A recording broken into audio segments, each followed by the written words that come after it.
Hello everyone.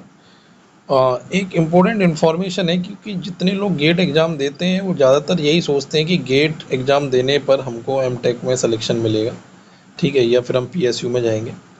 तो ये बात तो सही है कि आप एमटेक में जा सकते हैं। गेट एग्ज़ाम देने से आप एमटेक में ही जाएंगे और आपको स्कॉलरशिप जो मिलेगी वो एमटेक स्टूडेंट। देखिए यहाँ पर मैंने ये आईआईटी रुड़की 2025 का जो गेट करा रही है उसकी वेबसाइट खोल रखी है।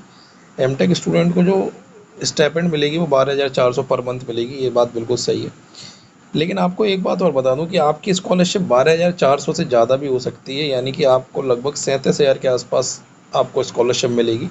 ये देखिए नीचे वाली लाइन में अगर आप देखेंगे यहाँ पर कि आपको 37,000 यानी 37,000 पर मंथ आपको स्कॉलरशिप मिलेगी अगर आप गेट के थ्रू, ठीक है, डायरेक्ट आप पीएचडी में एडमिशन लेते हैं। यानी कि अगर आप पीएचडी में लेते हैं direct PhD after B BTech, तो आपको ये पता होना चाहिए कि बी बीटेक के बाद डायरेक्ट पीएचडी हो सकती है। 5 साल की पीएचडी होगी, 3 साल आपको, सॉरी, फर्स्ट 2 ईयर, ठीक है, फर्स्ट 2 ईयर में आपको जो स्कॉलरशिप मिलेगी वो 37,000 पर मंथ, और लास्ट के जो 3 ईयर बचेंगे उसमें आपको 42,000 पर मंथ।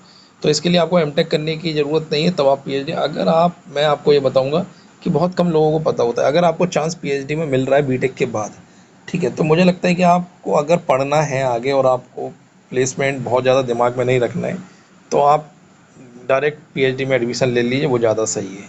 ठीक है, 5 साल ज़रूर लगेंगे लेकिन पैसा भी आपको भरपूर मिलेगा और डिग्री भी आपको बहुत बड़ी मिलेगी। तो ये बहुत कम लोगों को पता होता है कि हम डायरेक्ट पीएचडी भी कर सकते हैं बीटेक के बाद। तो आपको आराम से आप पीएचडी कर सकते हैं, चाहे आप आईआईटी से करें चाहे आप एनआईटी से करें, ठीक है, आप आराम से कर सकते हैं पीएचडी। बस आपको देख लो इतना स्टाइपेंड मिलेगा अगर आपके पास एक वैलिड गेट स्कोर है, ठीक है। तो अब जो है स्कॉलरशिप 37,000 हो सकती है, लेकिन एमटेक में अभी वही 12,400 रहेगी, ठीक।